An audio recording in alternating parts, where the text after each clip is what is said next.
Assalamualaikum warahmatullahi wabarakatuh.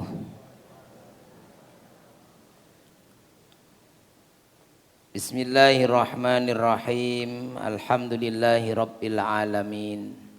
Wassalatu wassalamu ala sayyidina wa maulana Muhammadin wa ala alihi wa sahbihi ajma'in, amma ba'du. Para hadirin, para jamaah rahimakumullah. Kita mulai ngaji kita membaca suratul Fatihah untuk kedua orang tua kita, guru-guru kita. Mudah-mudahan dengan barokah suratul Fatihah yang kita hadiahkan untuk mereka, apa yang menjadi hajat-hajat kita disampaikan oleh Allah, doa-doa kita diijabah oleh Allah, kesulitan kita dimudahkan oleh Allah Subhanahu wa taala. Dimudahkan semua urusan kita, urusan dunia, utamanya urusan akhirah. Amin ya rabbal alamin. Ila hadratin Nabi Muhammadin sallallahu alaihi wasallam wa alihi wa ashabi ajma'in wa ila walidaina wa asatidana al muslimina wal mu'minina minhum wa li husuli maqasidina allati tarda'na biha. Al-Fatihah. A'udzu billahi minasy syaithanir rajim. Bismillahirrahmanirrahim. Alhamdulillahi rabbil alamin. Arrahmanir rahim. Maliki yaumiddin. Iyyaka na'budu wa iyyaka nasta'in. Ihdinas siratal mustaqim. Siratal ladzina an'amta 'alaihim ghairil maghdubi 'alaihim waladdallin. Amin.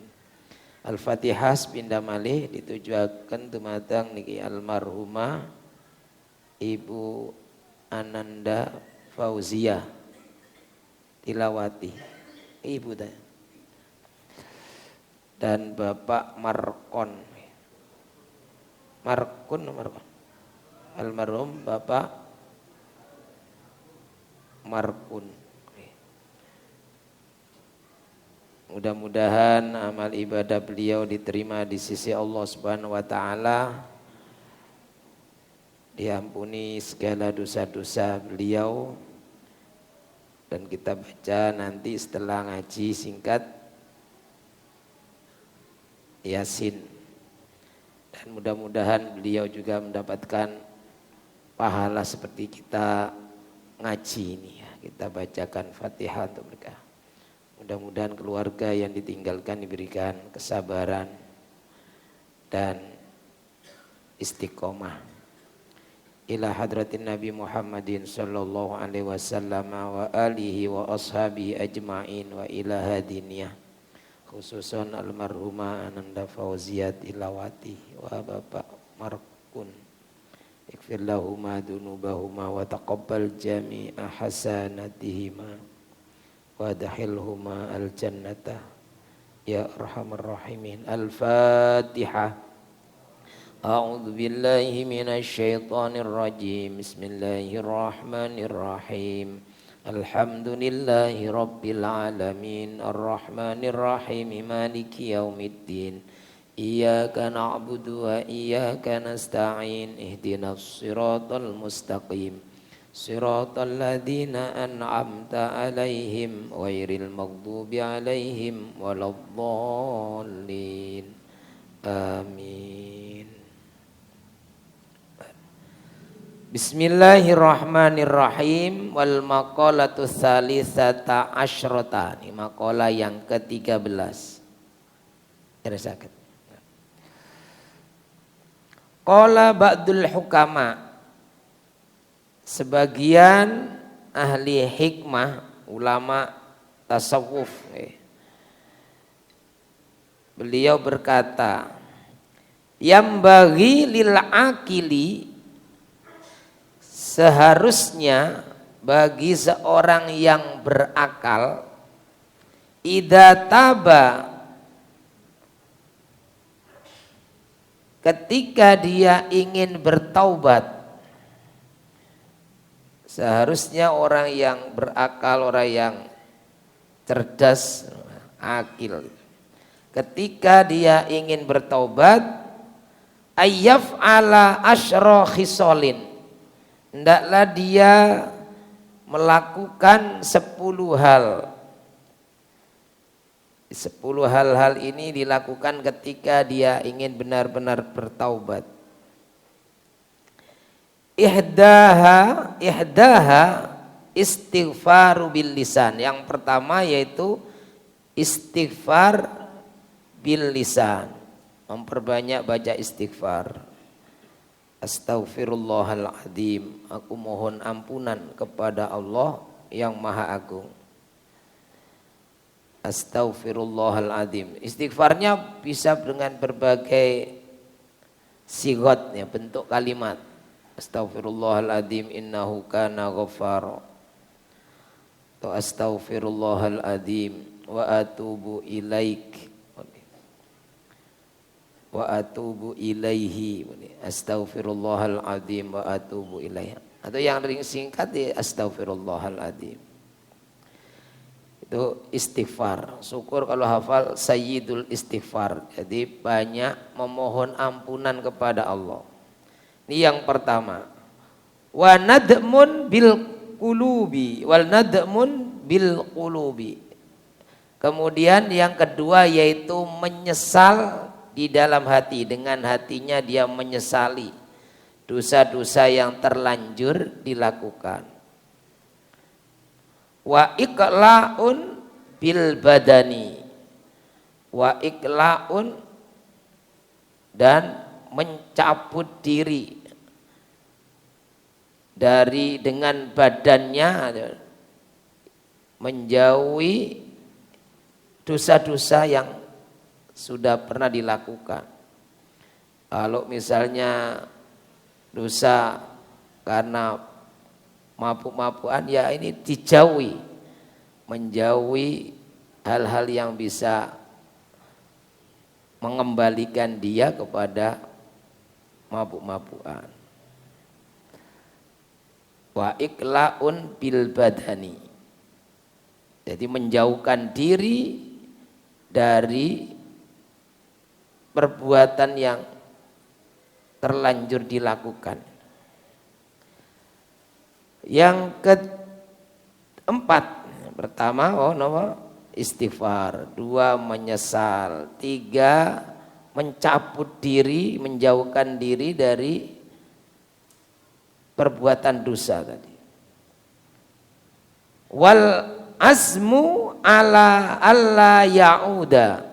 Wal azmu dan berkomitmen, bertekad kuat ala alla ya'uda, untuk tidak kembali, tidak mengulang apa yang sudah dilarang oleh Allah itu abadan selamanya. Jadi berjanji dengan sungguh-sungguh, bertekad selama hidupnya yang tersisa ini, sampai akhir umurnya nanti dia tidak akan melakukan perbuatan yang dilarang oleh Allah itu. Wa hubbul akhirah. Selanjutnya yaitu hubbul akhirah, cinta dengan akhirat, yaitu cinta dengan amal ibadah, perbuatan yang akan membawa kebaikan di akhirat. Rajin ibadahnya, hubbul akhirah. Wa bughdud dunya, dan membenci umurid dunya, hal-hal yang bersifat duniawi.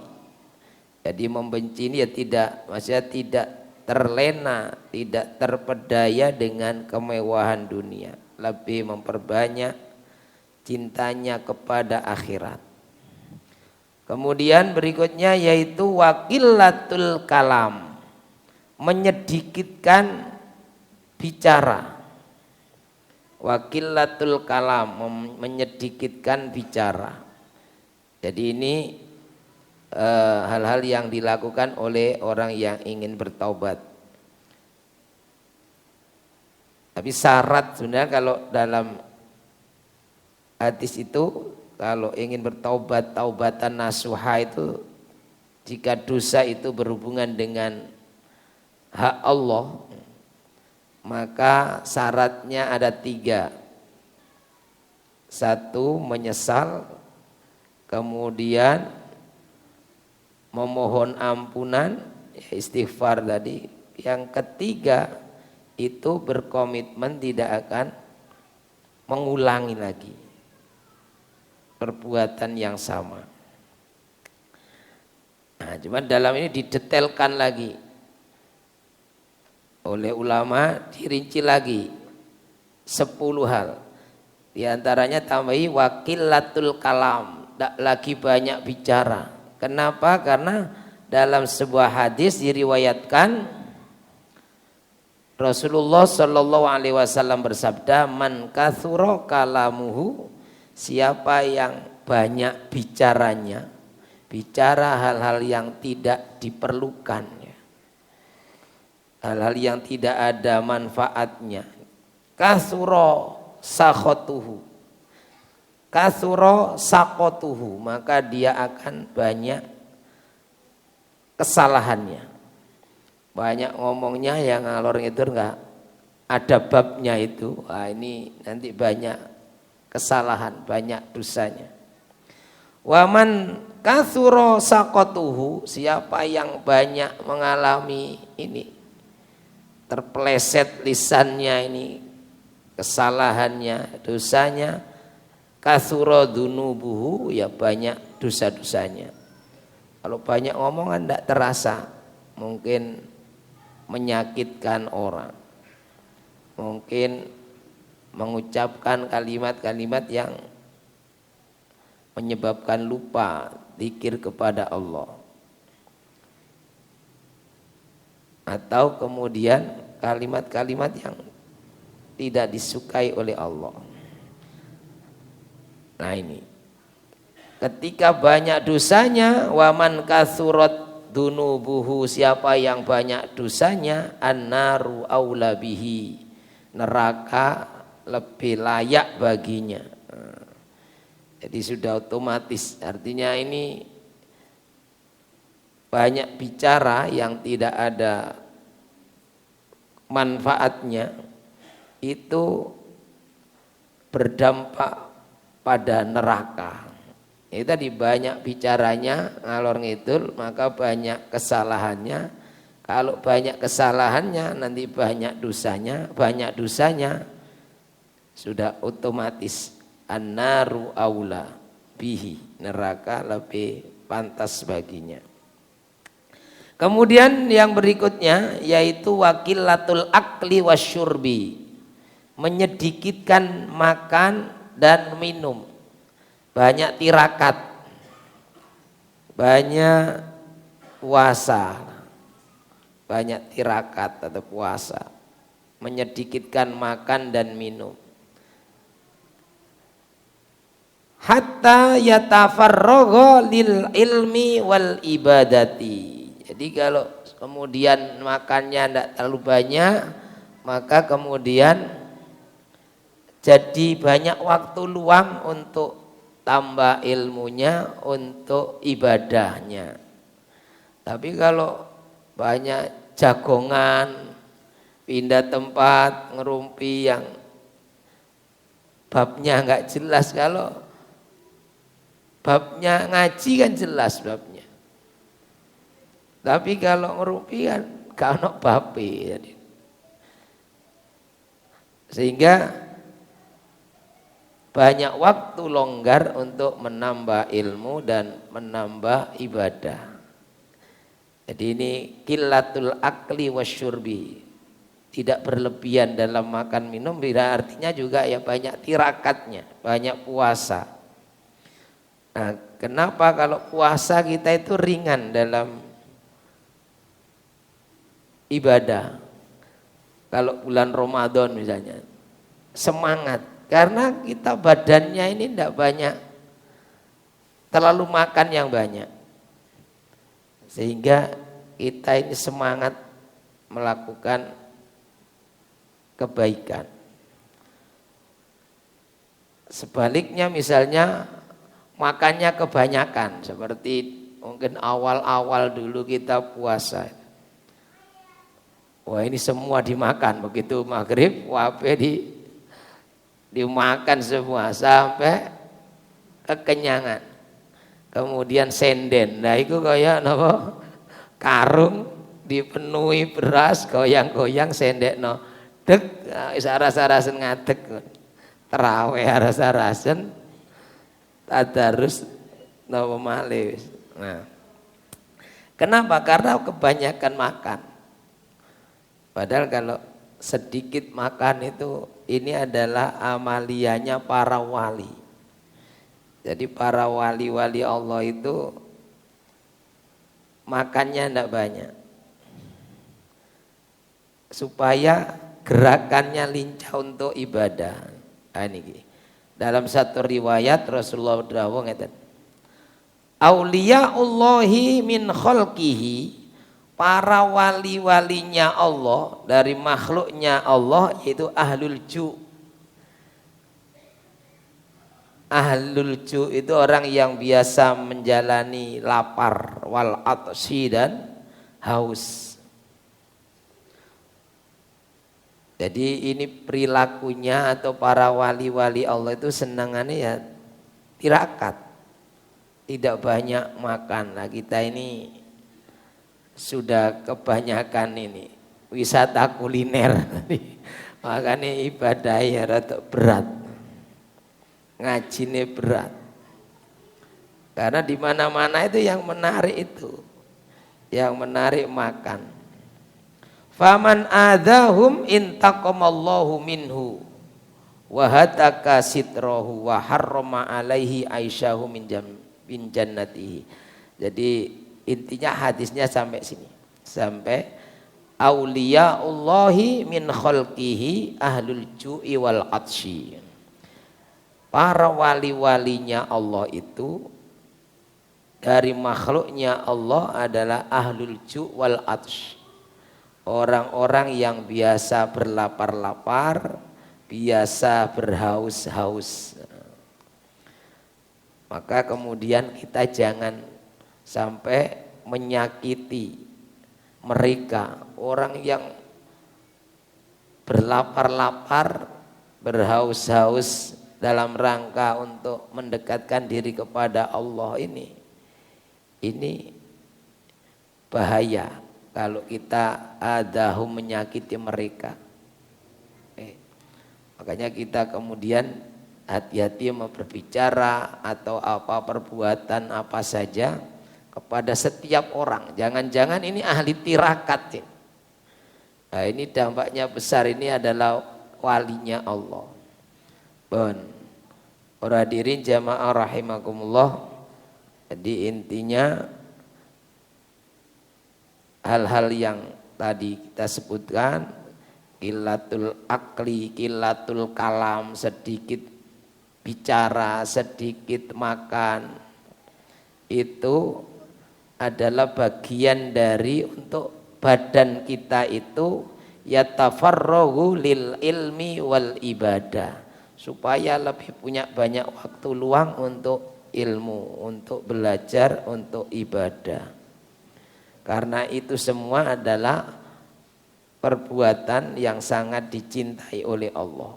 Jadi kalau tobat saya tadi, istighfar, menyesal, menjauhkan diri dari perbuatan dosa yang sudah biasa dilakukan, cabut diri, kemudian berjanji untuk tidak mengulang selamanya, membenci duniawi supaya gak sibuk mikirkan dunia saja, tetapi cinta akhirat yang ditumbuhkan. Nah, ini nata hati sampai sini. Tapi berikutnya wakilatul kalam, wakilatul akal, sedikit bicara, sedikit minum. Nah, ini strategi agar kita banyak waktu untuk ibadah kepada Allah dan menambah kebaikan dengan tambah ilmunya. belajarnya. Karena belajar itu paling dicintai oleh Allah. Para malaikat itu senang. Wa innal malaikata tadau ajnihataha li talibil ilmi ridon bima yatlubu. Para malaikat kalau ada orang ngaji, orang belajar itu langsung membentangkan sayap-sayapnya ini karena senang mendoakan orang-orang yang belajar itu. Ridom bima yatlubu, karena ridho dengan yang dicari itu yaitu ilmu. Kalau kita mencari dunia ya malaikat tidak melakukan itu, menjauh mencari dunia. Tapi kalau mencari ilmu, para malaikat mendekat karena ridho, senang. Makanya mari kita bersemangat kapanpun ketika kita ngaji, semangat, insya Allah nanti ibadahnya juga semangat.